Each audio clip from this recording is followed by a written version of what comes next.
Bien, ¿podemos empezar?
Desde el 28 de octubre del 2022.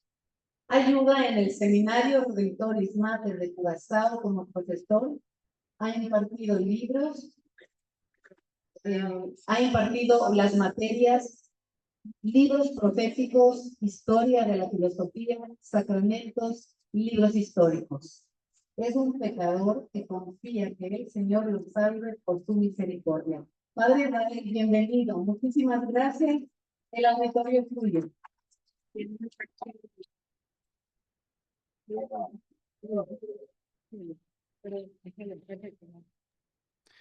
Buenas tardes.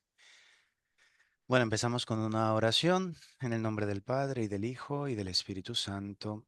Amén. Amén. Bendito seas, Señor, Dios Santo, Rey eterno, por tu misericordia, porque nos congregas para aprender, nos congregas para reflexionar, para meditar sobre la fe. Te pedimos, Señor, que nos regales la gracia de poder abrir nuestro corazón, que podamos ser pobres de espíritu, podamos tener hambre de Jesucristo, podamos llorar nuestros pecados y aceptar la persecución esperando la recompensa en el cielo.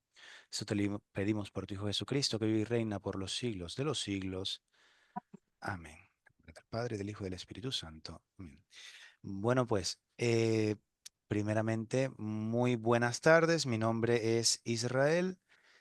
Eh, bueno, me han pedido que haga esta charla y pues me siento chiquitito, pero bueno, vamos a ver.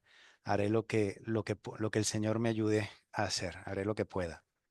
Un poquito lo que se me ha pedido hablar es sobre la comunión entre la Iglesia del cielo y la de la tierra, que corresponde a los números del Catecismo de la Iglesia Católica del 954 al 959. Si tienen el Catecismo, pues pueden pueden leerlo después, o yo de todos modos daré un poco las citas. Pueden interrumpirme cuando quieran, si digo algo que suena extraño o que no se entiende. Solo que hay que alzar la mano para ver, porque si no yo sigo leyendo porque no oigo, ¿no? Se apagan los micrófonos para que no haya feedback. Bueno, pues entonces vamos a empezar con esta pequeña charla sobre la comunión en los distintos estados de la iglesia, ¿no? Agregaré algún comentario. No he preparado ninguna presentación porque pues no tengo ese estilo. Normalmente lo que hago es leer y voy comentando a medida que voy leyendo. Así que les pido un poquito de paciencia.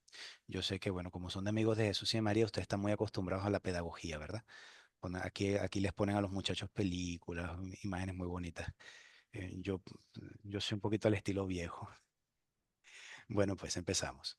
La comunión en los distintos estados de la iglesia.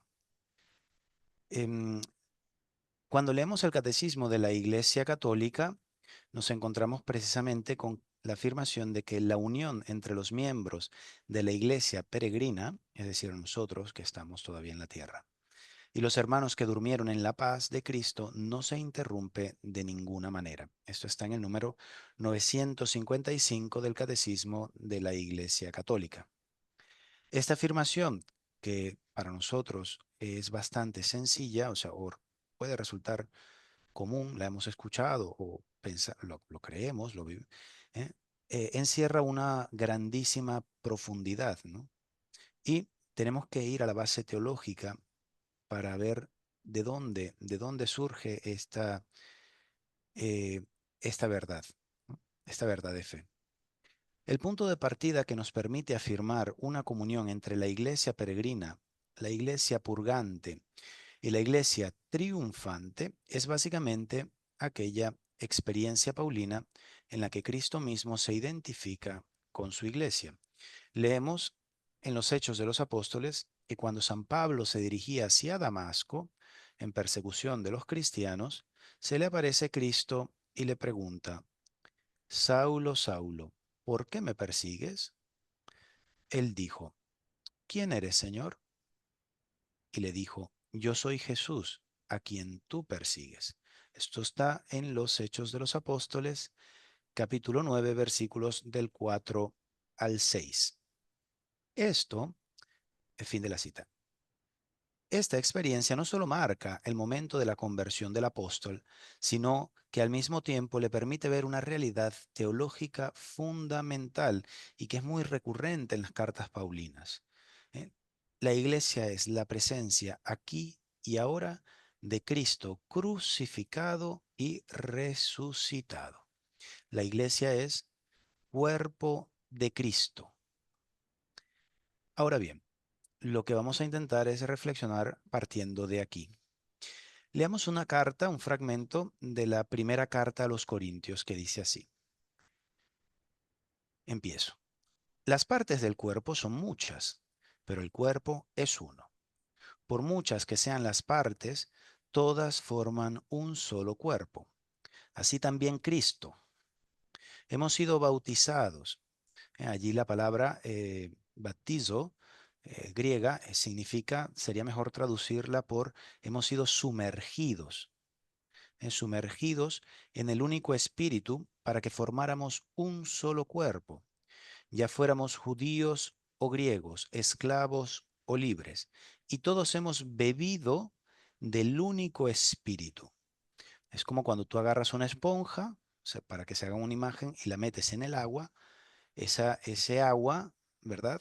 Impregna toda la esponja, no se queda fuera, o sea, entra dentro de la esponja, ¿no? O sea, sí, hemos sido sumergidos en el espíritu, hemos bebido, o sea, hemos eh, sido impregnados de este espíritu.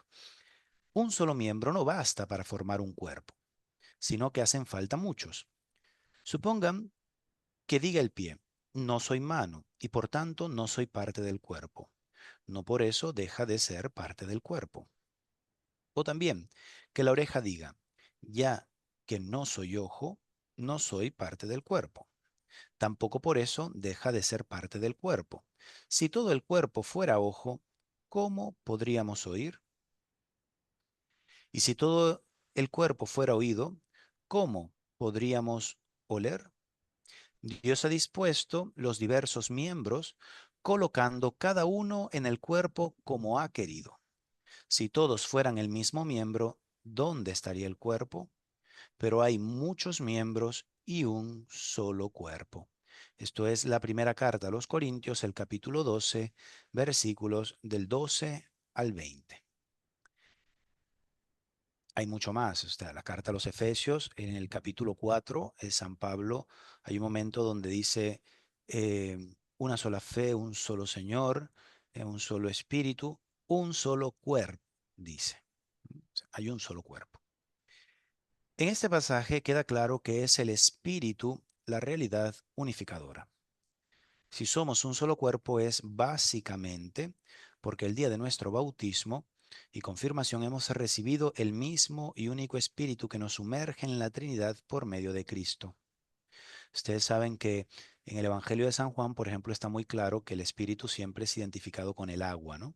Jesucristo dice: el que crea en mí, de su interior brotarán torrentes de agua viva. y comenta el evangelista que lo decía refiriéndose al Espíritu. Esto está, si no me equivoco, en Juan, en el capítulo 7, en el versículo 37. Es por eso que cuando Jesús está pidiendo por la unidad de la iglesia, dice que todos sean uno, como tú, Padre, estás en mí y yo en ti. Que ellos también sean uno en nosotros, para que el mundo crea que tú me has enviado. Juan 17, 21. La unidad de la iglesia no es solamente la unidad de la concordia, de estar de acuerdo en todo, de ser amigos. Se trata de una realidad ontológica profunda. Ontológico significa que toca el ser, es lo que es. La iglesia es una. Y en el momento en el que has sido bautizado, que has recibido el carácter sacramental, que es un sello que se pone en el alma y que dura para la eternidad, ¿verdad? Te has hecho parte del cuerpo de la iglesia. O sea, hay una unidad que brota de tu mismo ser. Hemos sido hecho partes del mismo cuerpo y por este motivo estamos llamados a la comunión con los hermanos. La realidad del ser es primero y luego viene la manifestación visible de la unidad. Es lo que dicen los escolásticos. Ellos decían, el actuar sigue al ser. Si una persona, si hay una persona es un hombre, su actuar tiene que ser de hombre. Si es mujer, su actuar tiene que ser de mujer. Si un ser es un perrito, entonces el actuar es el de un perrito. Ambas cosas son importantes. La unidad en Cristo es lo que nos permite ser uno como iglesia y dar testimonio de Cristo para que, como dice Jesús, para que el mundo crea que tú me has enviado. De lo dicho se comprende lo que dice el Vaticano II cuando afirma que en este cuerpo, que es la iglesia, la vida de Cristo se comunica a los creyentes que se unen misteriosa y realmente a Cristo paciente y glorificado por medio de los sacramentos. Esto está en la Lumen Gentium número 7, que es un documento del Concilio Vaticano II. A partir del bautizo, tú no eres más un ser aislado, eres un ser en y para la comunión, y esto se expresa y se vive de manera más intensa en la celebración de los sacramentos. Así, si por el bautismo te has unido a la muerte y resurrección de Jesucristo, tal como dice San Pablo en la carta a los Romanos, en la Eucaristía, mediante la participación del único pan eucarístico, decimos con San Pablo, porque el pan es uno, somos muchos, un solo cuerpo, pues todos participamos de ese único pan. Esto está en 1 Corintios capítulo 10, versículo 17.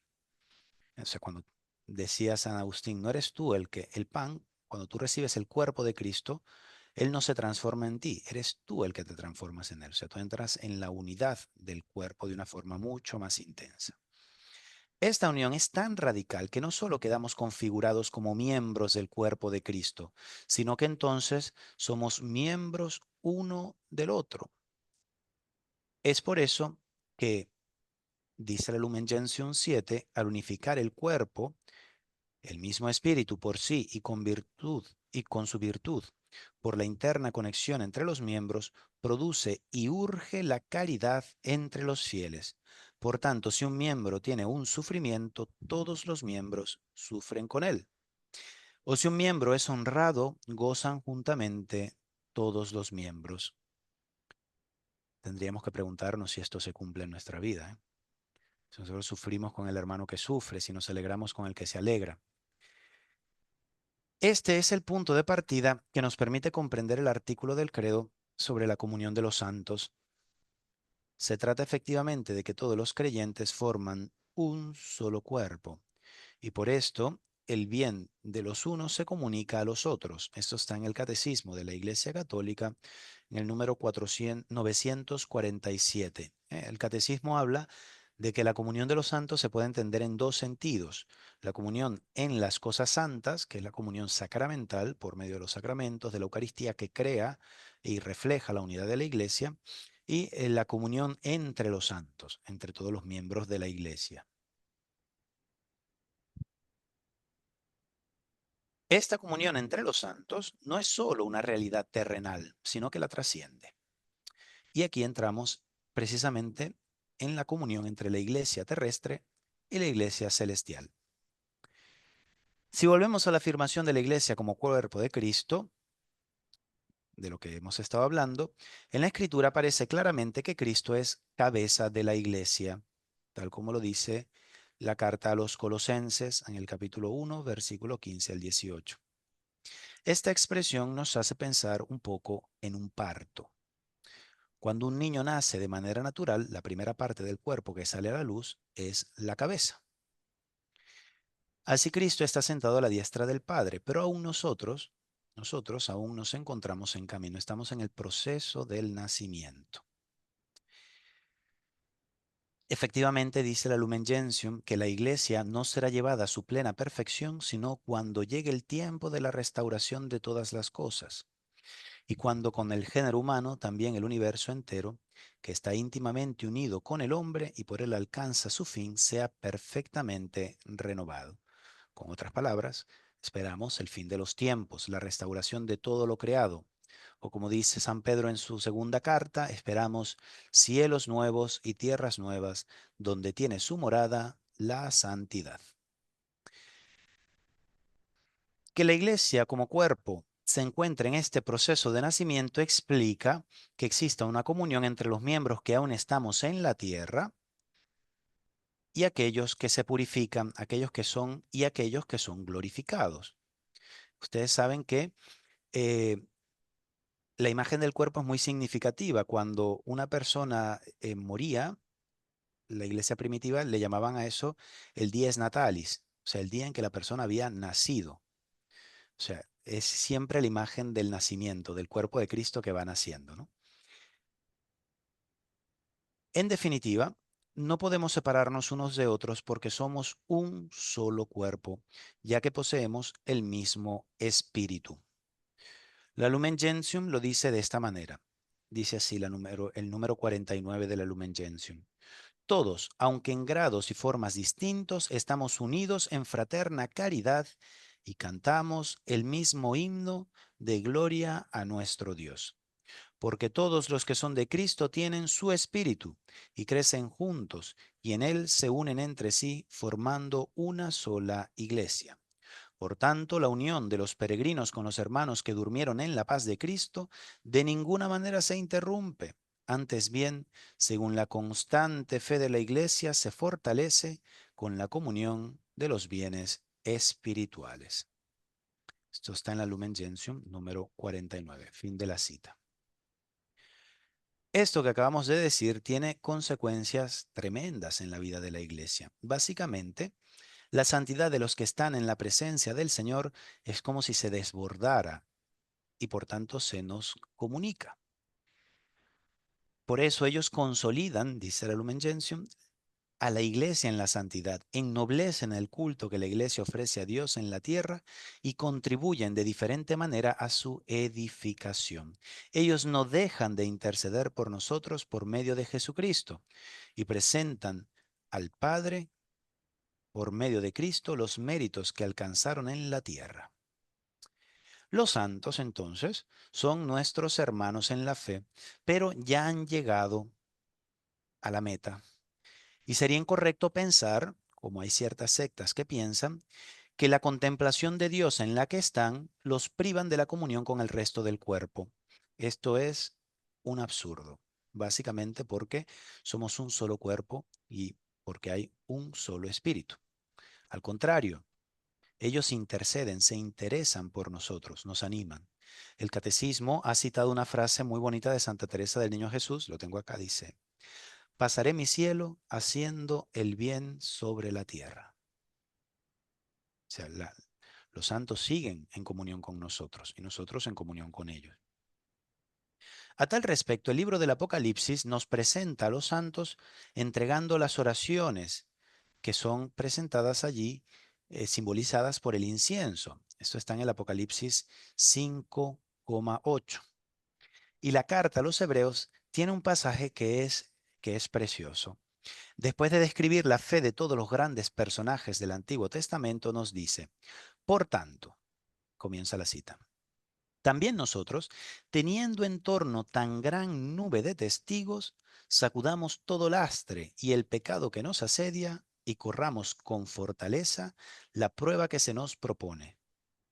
fijo los ojos en Jesús, el que inicia y consuma la fe. Esto está en Hebreos, capítulo 12, versículo del 1 al 2, la primera parte del versículo 2. Fin de la cita. ¿Qué significa esto? Pues que no estamos solos en la carrera hacia el cielo.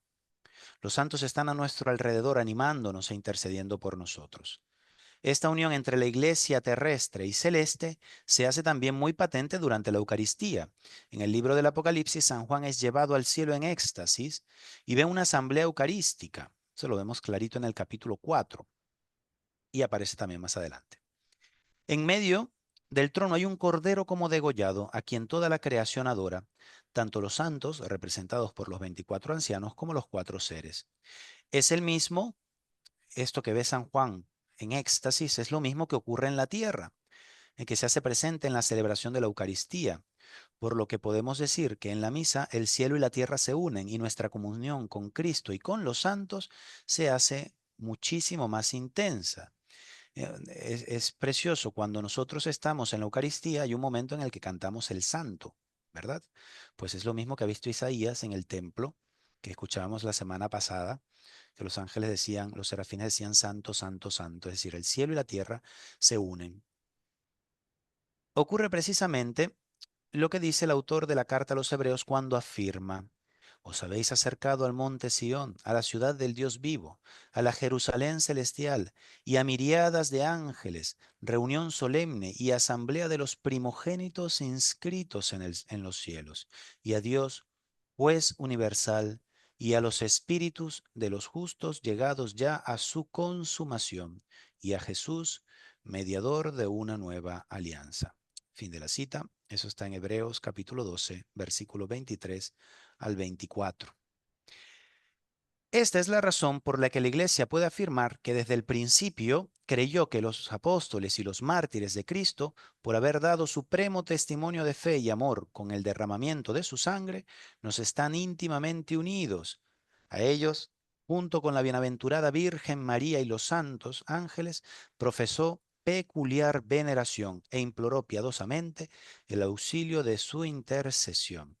A estos luego se unieron otros que habían imitado más de cerca la virginidad y la pobreza de Cristo, y en fin otros cuyo preclaro ejercicio de virtudes cristianas y cuyos divinos carismas los hacían recomendables a la piadosa devoción e imitación de los fieles. Esto está en la Lumen Gentium, número 50. ¿Hasta aquí hay alguna pregunta? ¿Todo está claro como el agua? Supongo que sí. O sea, podríamos decir básicamente que existe una comunión intimísima entre la iglesia terrena, en la iglesia peregrina, o sea, nosotros, y la iglesia que ya llegó a la gloria. Esto es importante afirmarlo porque hay ciertas sectas que dicen que hay como una barrera. Bueno, ni decir de los que piensan que con la muerte se acaba todo, ¿no? Hay unos que dicen que con la muerte se acaba todo y que después viene la resurrección, pero eso es una contradicción bíblica. Porque dice el libro del Coelet en el capítulo 12, versículo 7, dice: recuerda, hijo, que cuando mueras, tu cuerpo volverá al polvo y tu espíritu irá a quien lo dio. Y bueno, la visión de San Juan en el Apocalipsis muestra las almas de los justos, además de lo que hemos leído por la carta a los hebreos, ¿no? ¿Hay alguien que está levantando la mano allá atrás? Ya va con ya va Nelly con el micrófono para que te escuche.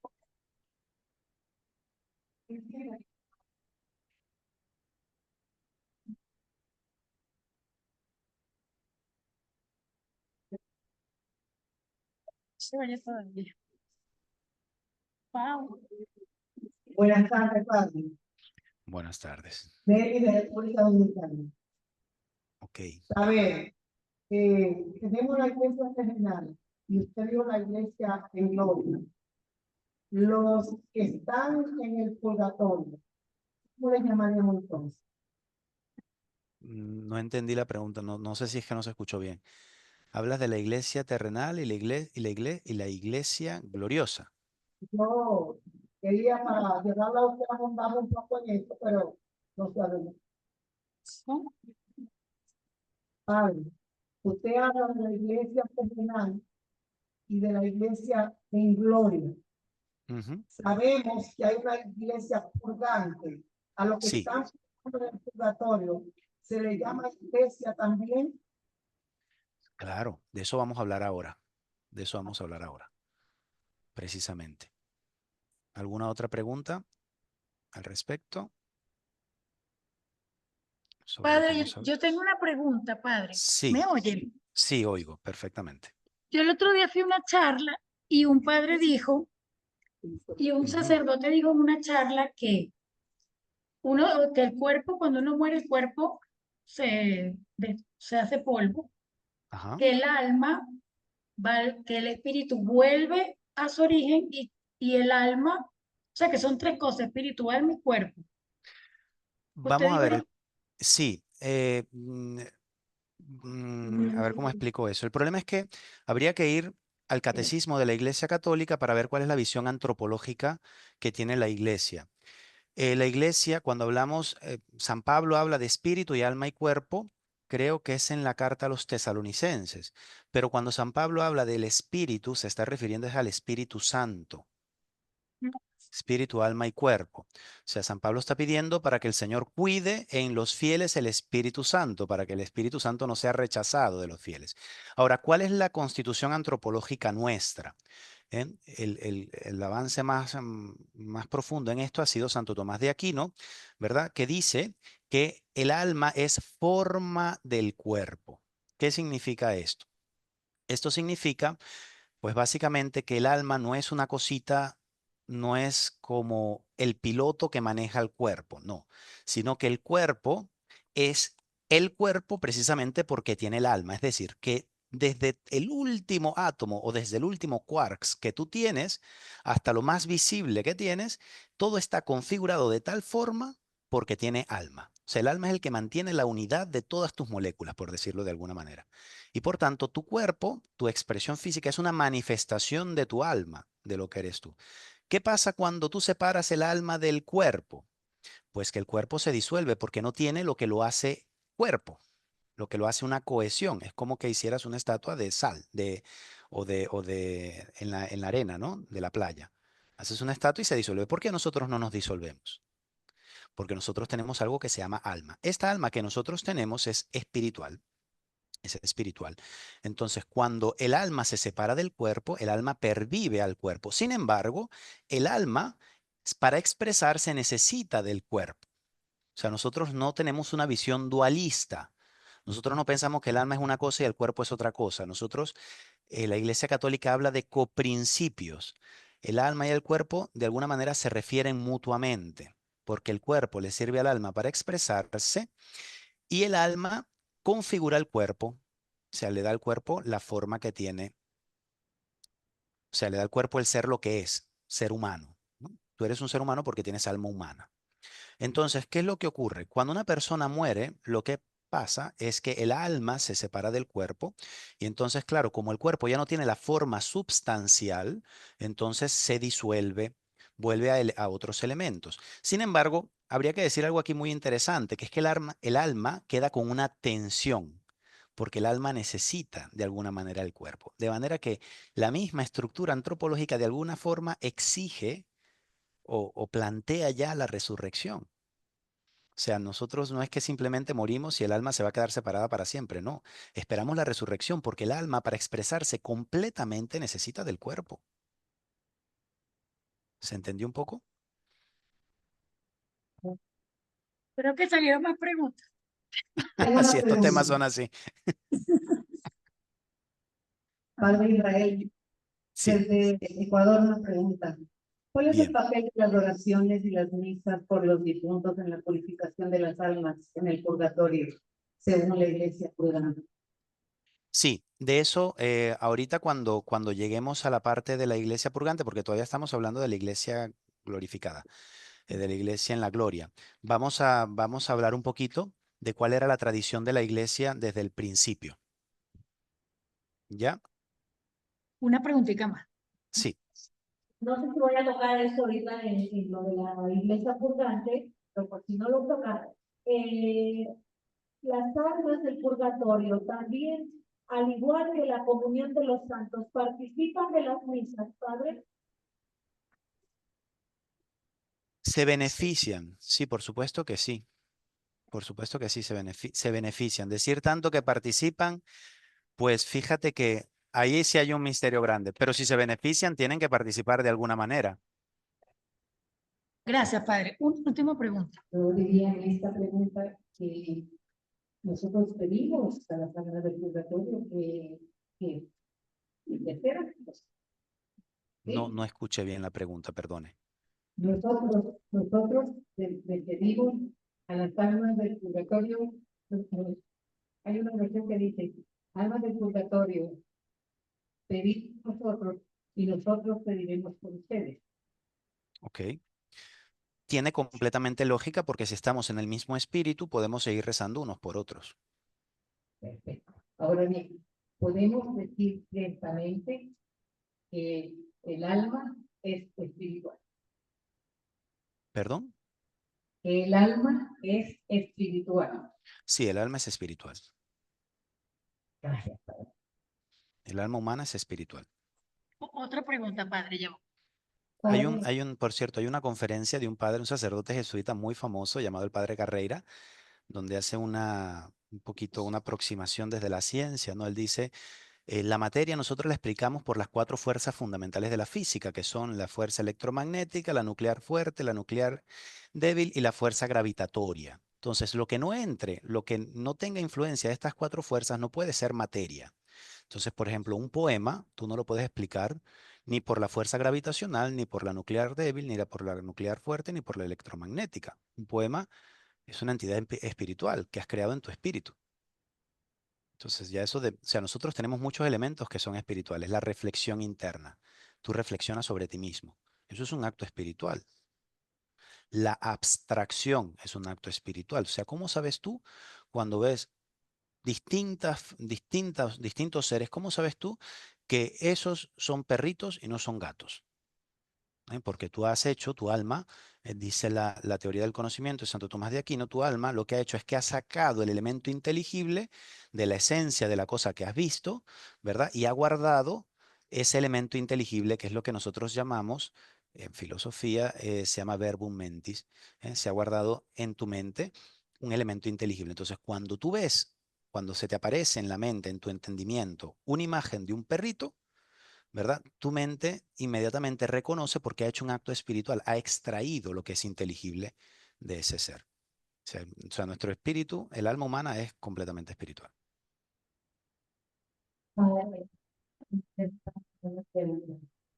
Las almas cuando están en el purgatorio y ya terminan, digamos, de purificarse y suben al cielo, suben nada más como alma, ¿cierto? O Suben al cielo como almas, sí, solo alma. porque como almas, claro, porque la resurrección no ha llegado todavía. O sea, también los santos glorificados, salvo la Virgen María, que fue asunta en cuerpo y alma, pero los demás santos, salvo Jesucristo y la Virgen, porque ellos, es un caso aparte. Pero los demás santos están esperando la resurrección. Todos son almas que están en el cielo, pero estamos esperando todos la resurrección. Ok, entonces ahora sigo, ¿verdad? O Una última pregunta. una última pregunta, dele pues, Padre, dígame. en este contexto que usted nos ha hecho, cerebro, vida, nada tiene que ver con alma, cuerpo. Perdón, ¿la pregunta otra vez? En el contexto que usted nos ha hecho, con la pregunta que ha respondido, yo me he dado cuenta que en esta parte, cerebro, vida, nada tiene que ver con cuerpo, alma. Cerebro y vida, dice usted. Sí, sí. Lo que pasa es que el cerebro es una parte material del cuerpo. Si nosotros entendemos que el alma está unida al cuerpo substancialmente, entonces existe una correspondencia entre la actividad del alma y la actividad del cerebro. Cuando tú haces una resonancia electromagnética, lo único que ves son destellos de luz que son actividades, que son la actividad eléctrica que existe en el cerebro. Pero eso no te dice nada de la espiritualidad, de lo que subyace a eso. Por eso es lo que se llama el problema mente-cuerpo, ¿verdad? Que es un problema filosófico que todavía sigue en boga. Hay dos corrientes. Está la corriente materialista, que obviamente nosotros no la aceptamos porque es ilógica, y la corriente que acepta la iglesia y que es la más, bueno, es que desde todo punto de vista es la que cuadra mejor con los datos, es la de la correspondencia. O sea, el alma y cuerpo tienen una unidad tal que lo que ocurre en el alma se verifica en el cuerpo. Cuando tú conoces, ahí hay una, o sea, la actividad del alma no se da separada del cuerpo, se da con el cuerpo, porque la unidad es una unidad substancial, no es simplemente un alma que está metida manejando un cuerpo, no, es una unidad substancial, están sumamente integrados.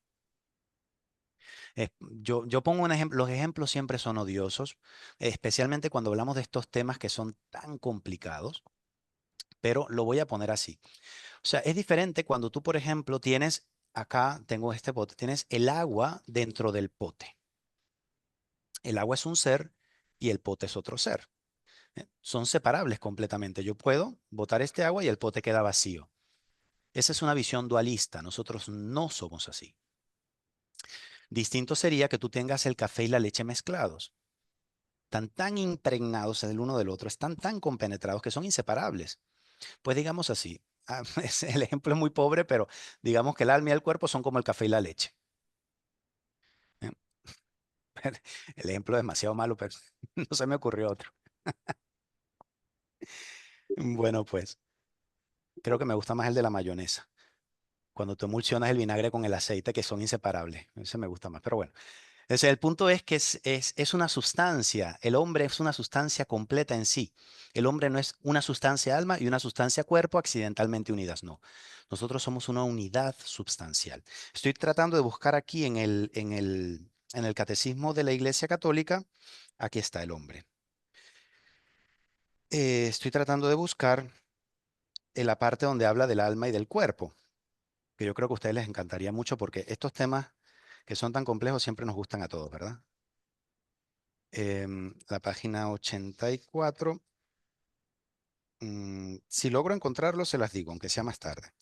Aquí dice, dice, Corpore et anima unus, el número 362 del catecismo. Dice, la persona humana, creada a imagen de Dios, es un ser a la vez corporal y espiritual. El relato bíblico expresa esta realidad con un lenguaje simbólico cuando afirma que Dios formó al hombre con polvo del suelo e insufló en sus narices aliento de vida y resultó el hombre un ser viviente. Por lo tanto, el hombre en su totalidad es querido por Dios. A menudo el término alma designa en la Sagrada Escritura la vida humana o toda la persona humana. Eso es lo que en literatura llamamos una sinédoque, ¿no?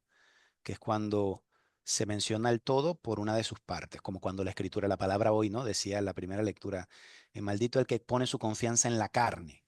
No está hablando de un pedazo de picaña, está hablando de la carne en el sentido de la criatura, ¿no? Eh, pero designa también lo que hay de más íntimo del hombre y de más valor en él. Aquello por lo que es particularmente imagen de Dios. Alma significa el principio espiritual del hombre. El cuerpo del hombre participa de la dignidad de la imagen de Dios. Es cuerpo humano precisamente porque está animado por el alma espiritual. Y es toda la persona humana la que está destinada a ser en el cuerpo de Cristo, el templo del Espíritu Santo. Uno en cuerpo y alma, fíjense que la iglesia no separa el alma del cuerpo, la persona es una unidad. El hombre, por su misma condición corporal, reúne en sí los elementos del mundo material, de tal modo que, por medio de él, estos alcanzan su cima y eleva la voz para la libre alabanza del Creador. Por consiguiente, no es lícito al hombre despreciar la vida corporal, sino que, por el contrario, tiene que considerar su cuerpo bueno y digno de honra, ya que ha sido creado por Dios y que ha de resucitar en el último día. Y termino con esta frase que dice, la unidad del alma y del cuerpo es tan profunda que se debe considerar el alma como la forma del cuerpo, es decir, gracias al alma espiritual, la materia que integra el cuerpo es cuerpo humano y viviente.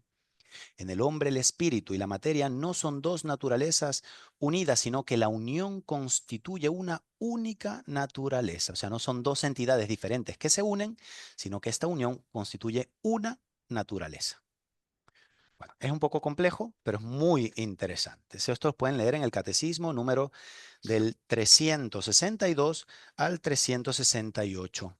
Pueden leer todas esta información.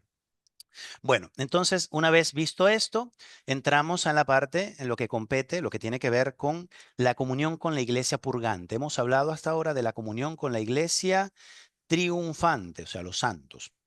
¿Qué pasa ahora con la iglesia que está en el purgatorio? Vamos a ver qué es lo primero que dice la fe, ¿no? Dice, ¿qué es lo que dice el dogma? Es de fe que las almas que partieron de este mundo en caridad con Dios, con verdadero arrepentimiento de sus pecados, antes de haber satisfecho con verdaderos frutos de penitencia por sus pecados de obra y omisión, son purificadas después de la muerte con las penas del purgatorio.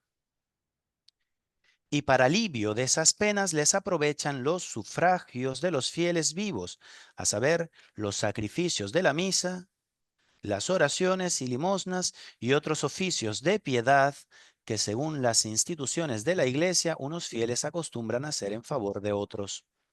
Esto es una declaración de la Iglesia que se encuentra en el Dessinger, que es el libro donde está compendiado las declaraciones más importantes del Magisterio, número 464. Si lo quieren buscar por internet, se busca DZ espacio 464 o escriben Dessinger con Z. D-E-Z-I-N-G-E-R 464. Desde los primeros tiempos del cristianismo, dice la Lumen Gentium, la Iglesia tuvo perfecto conocimiento de la comunión entre los vivos y los difuntos y ofreció sufragio por ellos, porque santo y saludable es el pensamiento de orar por los difuntos para que queden libres de sus pecados. Esto está en la Lumen Gentium número 50 y la Lumen Gentium cita también en la segunda carta, el segundo libro de los Macabeos, el capítulo 12, versículos 46 en la versión de la Vulgata. Tenemos un testimonio sumamente antiguo y hermoso de la comunión entre la iglesia peregrina y la iglesia purgante en una obrita muy antigua que se llama La Pasión de las Santas Perpetua y Felicidad. No sé si ustedes han leído las Actas de los Mártires. Es una obra muy recomendable porque son los mártires de los primeros siglos. Esta obrita es del siglo III después de Cristo, es decir, estamos hablando del 200, de los 200 por allí, año 200 después de Cristo. En esta Perpetua nos relata los acontecimientos de los días previos a su martirio y las visiones que Dios le concedió. Leemos que nos dice lo siguiente, abro comillas. Al cabo de unos días, estando todos en oración, súbitamente, en medio de ella, se me escapó la voz y nombré a Dinócrates. Yo me quedé estupefacta de que nunca me hubiera venido a la mente, sino entonces, y sentí pena al recordar cómo había muerto. Y me di inmediatamente cuenta de que yo era digna y que tenía obligación de rogar por él. Y empecé a hacer mucha oración por él y a gemir ante el Señor. Seguidamente, aquella misma noche se me mostró la siguiente visión. Vi a Dinócrates que salía de un lugar tenebroso, donde había también otros muchos, sofocado de calor y sediento, con vestido sucio y color pálido. Llevaba en la cara la herida de cuando murió. Este Dinócrates había sido hermano mío carnal, de 7 años de edad, muerto tristemente de cáncer en la cara, enfermedad que infundió terror a todo el mundo. Por este pues, hacía yo oración. Entonces me desperté y me di cuenta de que mi hermano estaba sufriendo, pero yo tenía confianza en que había de aliviarle de ella. Y no cesaba de orar por él todos los días, hasta que fuimos trasladados a la cárcel castrense, pues el espectáculo castrense teníamos que combatir con las fieras. E hice oración por él, gimiendo y llorando día y noche, a fin de que por intercesión mía fuera perdonado. El día que permanecimos en el cepo, tuve la siguiente visión. Vi el lugar que había visto antes y a Dinócrates limpio de cuerpo, bien vestido y aseado. Y donde tuvo la herida, vi solo una cicatriz y la piscina que antes había visto, porque ya había visto una piscina con una muralla muy alta y el niño no podía tomar agua, con la pared disminuida hasta el ombligo del niño. Este sacaba agua de ella, agua sin cesar. Sobre el borde del estanque había una copa de oro llena de agua, y se acercó Dinócrates y empezó a beber de ella. La copa no se agotaba nunca, y saciada su sed, se retiró del agua y se puso a jugar gozoso, a la manera de los niños. Y me desperté. Entonces entendí que mi hermano ya no sufría. Esto está en la obra de la Pasión de las Santas, Pasión de las Santas, Perpetua y Felicidad, la Acta de los Mártires, ¿no? O sea, es un testimonio antiquísimo de la intercesión por los difuntos. Eh, Obviamente son visiones oníricas, o sea, son sueños. Los sueños están cargados de simbolismo, ¿no? Es lo que ella soñó. No quiere decir que ella vio esa realidad tal cual es, sino que es un sueño. ¿Qué es lo que tenemos que tomar de acá? Pues que el purgatorio es un estado donde se sufre, ¿verdad? Y que la oración de los fieles vivos ayuda a aliviar el sufrimiento de los que están allí, incluso a pasarlo. Además de este testimonio, tenemos también las inscripciones sepulcrales en las catacumbas en las que con frecuencia se pide oraciones por los que allí han sido sepultados o simplemente oraciones por los difuntos. En algunas de esas oraciones se recurre muchas veces a la intercesión de los santos. Esto es muy interesante porque, por ejemplo, tengo aquí en el librito, ¿no? Hay una inscripción en las catacumbas romanas que dice así: Señor, tú que has dado a todos la llamada a la salvación o a la vida, recibe el alma de Bonifacio por tu santo nombre. O sea, hay una oración de los vivos por el muertito. Y hay otra que dice así, escuchen esta que es una intercesión, es bellísima. Dice: Pedro, Pablo, bienaventurados mártires, recomiendo el difunto a vosotros. Estamos hablando del siglo II, hermanos. O sea, eso es lo primerito en la iglesia. O sea, pensemos nomás que probablemente el Evangelio de San Juan se termina de escribir en el año 100, o sea, en el segundo siglo, segundo y tercer siglo, o sea, no en el siglo III, en el siglo II. Esto es del siglo III, perdón, 100 años después. O sea, cerquita de los padres apostólicos, o sea, cerquita o sea, es la iglesia primitiva, es esto. También de la época patrística nos han llegado testimonios de la oración de los difuntos por los difuntos. Entre ellos podemos mencionar a Tertuliano. Tertuliano es un escritor eclesiástico, le perdemos la pista a partir del 220, no sabemos qué pasó con él, pero sí sus escritos son muy importantes porque él escribe más o menos a partir del 207, o sea, estamos hablando de un momento muy primitivo. Eh, Quien en el siglo III comenta que se ofrecían sacrificios por los difuntos el día de su nacimiento y en el aniversario de su fallecimiento. Santa Mónica también es otro testimonio que tenemos, porque ella pide a San Agustín, y lo relata San Agustín en sus confesiones, y le dice: enterrad este cuerpo en cualquier parte, ni os preocupe más su cuidado, solamente os ruego que os acordéis de mí ante el altar del Señor, doquiera que os hallareis. O sea, que está pidiendo que cuando ella fallezca, recen por ella. Por otra parte, en el segundo libro de los Macabeos encontramos que Judas Macabeo, ya entrando en la Biblia propiamente, se da cuenta de que algunos hombres han caído en batalla por la superstición. Estos hombres encontraron entre sus ropas objetos consagrados a los ídolos.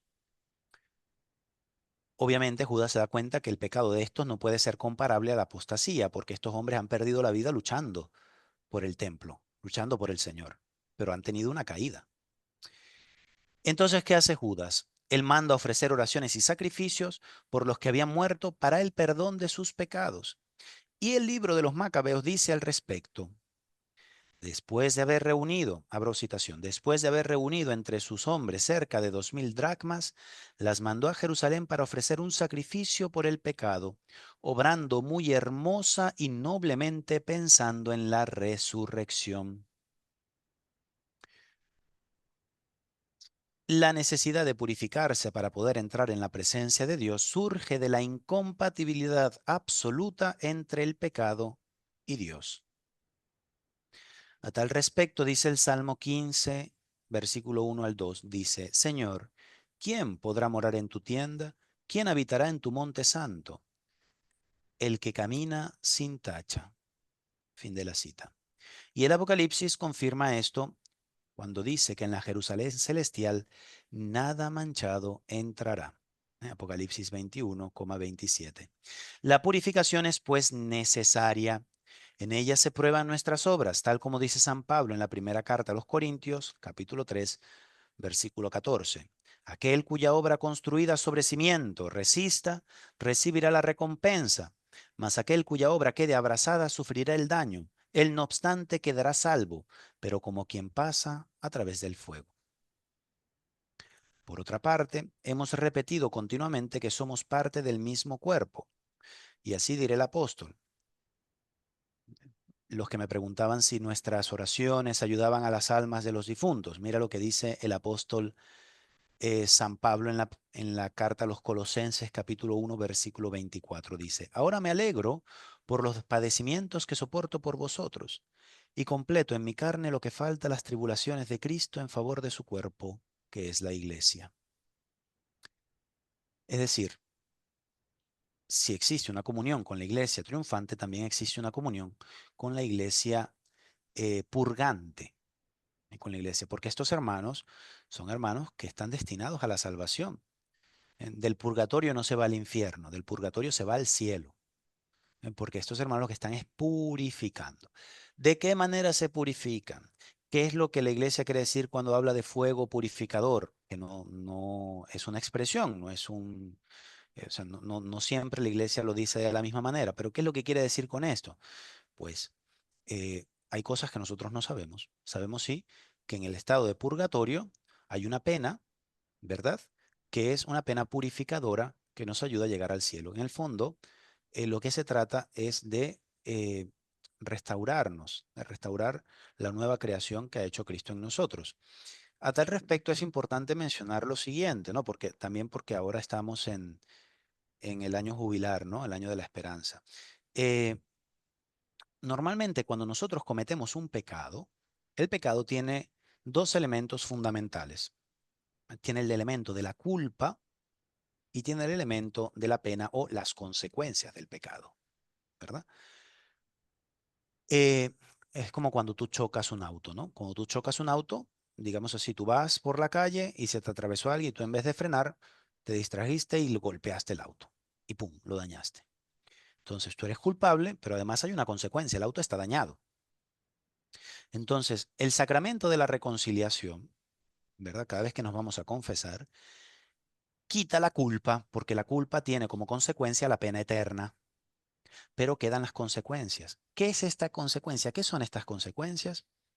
El Papa Juan Pablo II decía que es este apego malsano a las criaturas, porque el pecado produce un apego malsano a las criaturas. Y la purificación precisamente de nosotros aquí en la tierra, y si no la completamos aquí será en el purgatorio, es ir desligándose para que podamos tener un corazón puro completamente para Dios. Entonces, ¿qué es el purgatorio? Pues este momento de la persona que no ha podido purificar completamente, pero que ha muerto en gracia de Dios, o sea, no ha tenido culpa, o sea, una persona que ya ha muerto en pecado venial, pero arrepentida de su pecado, arrepentida verdaderamente y en comunión con Dios, pero que todavía no está completamente purificada. O sea, digamos así, el auto todavía está chocado, hay que arreglarlo. No te culpo, no te demando, pero hay que arreglar el auto, ¿verdad? Hay que arreglarlo porque el pecado, claro, ¿dónde está el problema? El problema es que muchas veces vemos el pecado desde un punto de vista meramente jurídico. El pecado es un daño que te haces a ti mismo. Entonces, el Señor te perdona la culpa, pero el daño está hecho. Hay que curar, ¿no? Si tú te clavas un cuchillo, ¿verdad? Yo te puedo, digamos así, eso es un pecado. El Señor te perdona, pero la herida tiene que sanar. La herida está hecha y toma su tiempo sanar la herida. Y para sanar la herida tienes que curarte, tienes que ponerte alcohol, tienes que ponerte agua oxigenada. Ese proceso, eso es lo que se llama la pena temporal, que va curando esas heridas que el pecado ha dejado en nosotros. Y eso es lo que ocurre en el purgatorio. Decía Ratzinger tiene un libro muy bueno sobre escatología, porque esto que estamos hablando es escatología, dice que el fuego purificador es el fuego del Espíritu Santo. Es el Espíritu Santo el que te va purificando, el que te va curando para que puedas entrar en la plena comunión con Dios. ¿Alguna pregunta? Bueno, hasta aquí llegaba mi charla. Así que pueden hacer preguntas. Oiga, padre, no sabía Sí. leer más atrásito. ¿Qué iba a decir? Que aquí en la tierra también. Uy, no entiendo nada. ¿Alguien que me repita un poco más cerca?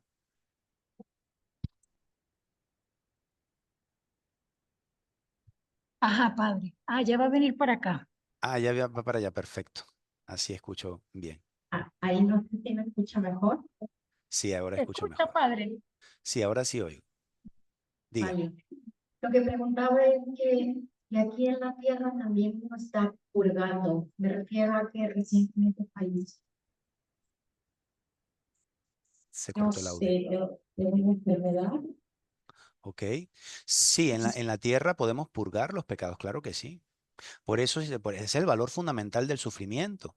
El sufrimiento tiene un valor redentor cuando es asumido en gracia, ¿no? Por eso también podemos ofrecer el sufrimiento por otras personas, por la conversión de las personas vivas o difuntas. Y bueno, y la salvación de las que están en el purgatorio. Ok, gracias, padre. Sí, Ah, otra pregunta, padre, que tienen por sí. acá.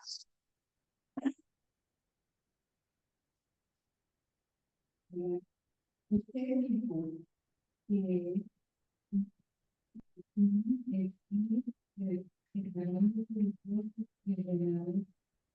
para mirar solo a Dios, en otras palabras, para enfocarse solo en Dios. Yo estaba pensando en el Evangelio del rico que dijo que tengo que hacer para llegar al cielo y Jesús le dijo, deja todo y no pudo. Entonces, ah, los apóstoles dijeron, solo, entonces, ¿quién entra al cielo? Y él ¿Quién es dijo salvo, que verdad? Claro.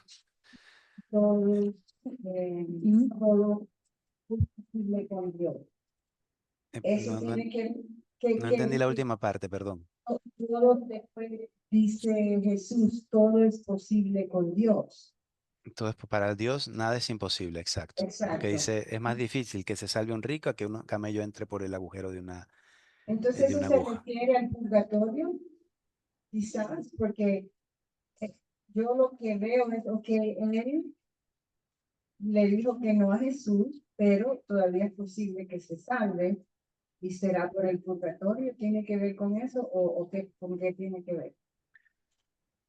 Bueno, eso es un pasaje de difícil interpretación. Vamos a ver, el problema básico allí es el problema del primer mandamiento, ¿no? Que es lo que Jesús no le dice a este muchacho, ¿no? Que el primer mandamiento es amarás a Dios sobre todas las cosas, ¿no? El Shema. El Shema dice, escucha Israel, amarás al Señor tu Dios con todo el corazón, con toda tu alma y con todas tus fuerzas, ¿no? Las fuerzas hace referencia también, según los rabinos de la época, a donde pones la confianza, el dinero. Entonces, em, cuando, ¿qué es lo que pasa con los apóstoles? Los apóstoles cuando ven el escándalo de los apóstoles es precisamente porque en la visión judía la riqueza es símbolo de bendición. Entonces, que Jesucristo diga que un rico le es difícil salvarse, es como estar diciendo los que han sido bendecidos no se salvan. Entonces es una cosa que es muy fuerte. Es difícil saber si Jesucristo se está refiriendo al purgatorio, porque el hombre todavía está vivo. O sea, podría tener una conversión después.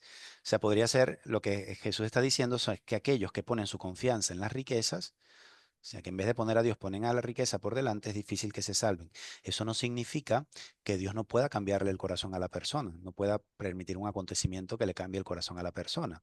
Entonces, cuando Jesucristo dice, para Dios nada es imposible, puede ser interpretado como el hecho de que el Señor puede tocarle el corazón a esta persona, ¿verdad? O como que esta persona, pues en el último momento, se arrepienta y también pueda purgar eso en el purgatorio. O sea, ambas cuestiones son posibles.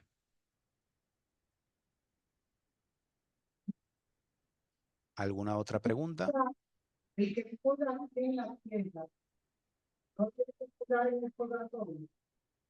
¿Puede repetir la pregunta un poco más cerca del micrófono? El que purga aquí en la tierra. El que purga aquí en la Purga tierra. No tiene que purgar en el purgatorio. Bueno, aquí pues aquí puedo decir que el papel aguanta todo. Este, podríamos decir que si has purgado en la tierra, obviamente, si has purgado perfectamente en la tierra, no purgarías en el purgatorio. Sin embargo, fíjense ustedes que hay un santo que es muy famoso, que es San Pío de Pietrelcina, que tuvo muchísimos sufrimientos, tuvo los estigmas, ¿no? Y hay una vidente llamada María Sima, que ella tenía un don especial de ver las almas del purgatorio, y si no me equivoco, en su libro ella dice que ella vio que el Padre Pío estuvo en el purgatorio 1 hora. O sea que es muy difícil que nos vayamos completamente puros, puros, puros. Nosotros, No, nosotros estaremos unos cuantos siglos milenio. o milenios. ¿Alguna otra pregunta? Sí, padre, una pregunta por acá. Allá va otra pregunta de la...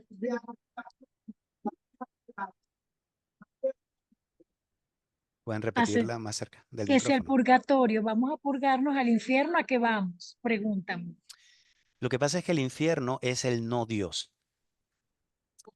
O sea, la fuente de vida del hombre es Dios. Jesucristo dice, yo soy el camino, la verdad y la vida, ¿no? Y en el capítulo 6, versículo 51 dice, el que come mi carne y bebe mi sangre tiene vida. Y se está refiriendo, en el Evangelio de San Juan hay dos palabras para hablar de vida, porque en griego existen dos palabras, ¿no? Está la palabra bios, que es la vida biológica. Todos nosotros tenemos bios. Ustedes y yo tenemos bios, estamos vivos y somos seres vivos. Pero el Evangelio de San Juan, cuando Jesucristo dice eso, está hablando de la vida divina, la Zoé, se llama Zoé, que es la vida eterna, la vida divina, que es la vida del Espíritu, la vida que da el Espíritu Santo, ¿no? Que es esta comunión perfecta con Dios. ¿Qué es lo que pasa con las almas de los condenados? Pues que han rechazado la vida divina. Entonces, el estado del condenado es un estado de sufrimiento atroz porque está privado de la fuente de la vida, pero no puede dejar de ser porque su alma es inmortal. Y Dios, como lo ama tanto, todavía le sigue dando el ser. Pero este hombre vive eternamente encerrado en el odio, el sufrimiento de estar apartado de Dios. Entonces, en el infierno no se purga, en el infierno se paga la culpa eternamente. O sea, porque del Padre, infierno no se sale.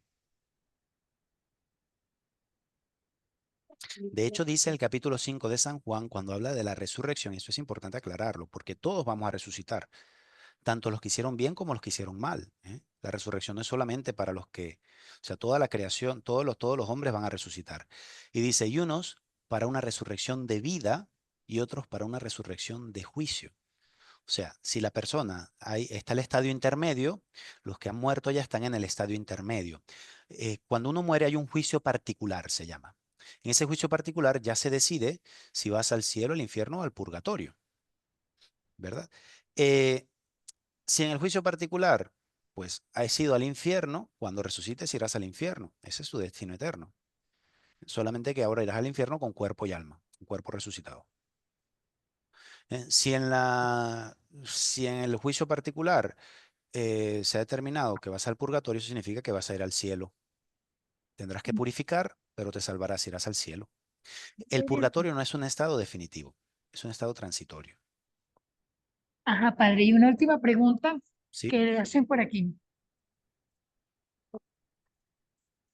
Esa duda de que siempre cuando uno va a un reloj que se quiere pasar cosas, me han dicho, no es que mi familiar ya está en el cielo, digamos que siempre dicen que algunos dicen mi mamita ya está en el cielo y va a rodar por mí. Entonces, eso yo esa duda siempre he tenido porque he ido a rezar el rosario en el velorio, pero me dicen algunas, no, ya no quiero que dice el rosario hermana porque mi mamá ya está en el cielo, mi hermano, todo el mundo piensa que ya está en el cielo. ¿No? Yo siempre he dicho, ¿será cierto eso que todos se van directo al cielo?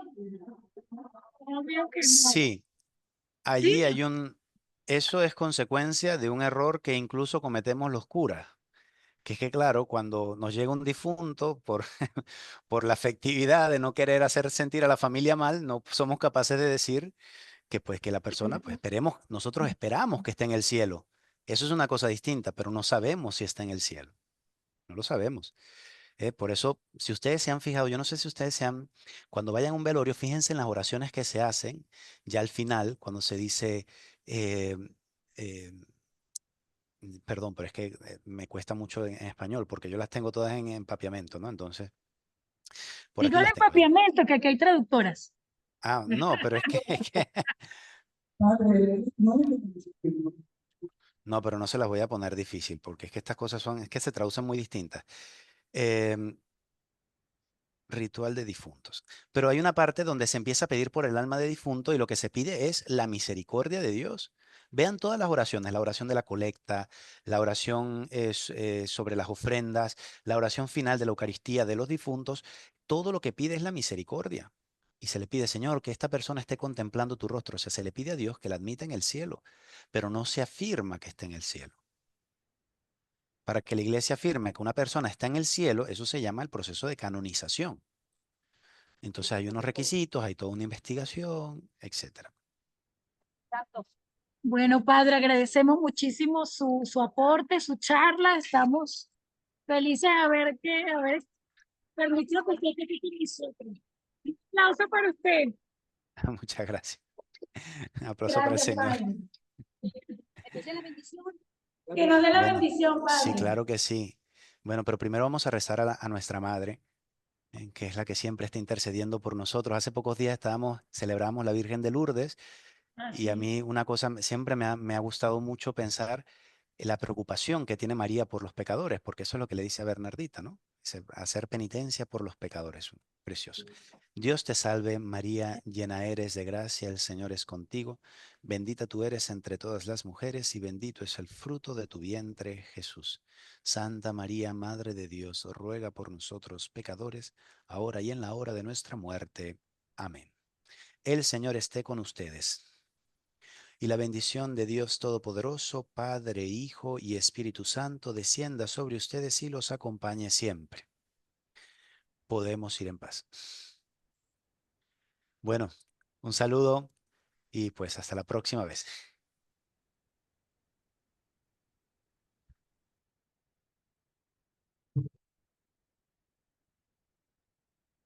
Usted puede, pues, estamos nosotros.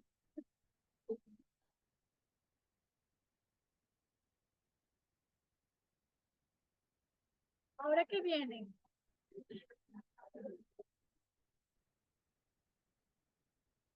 Esas tres. Ajá.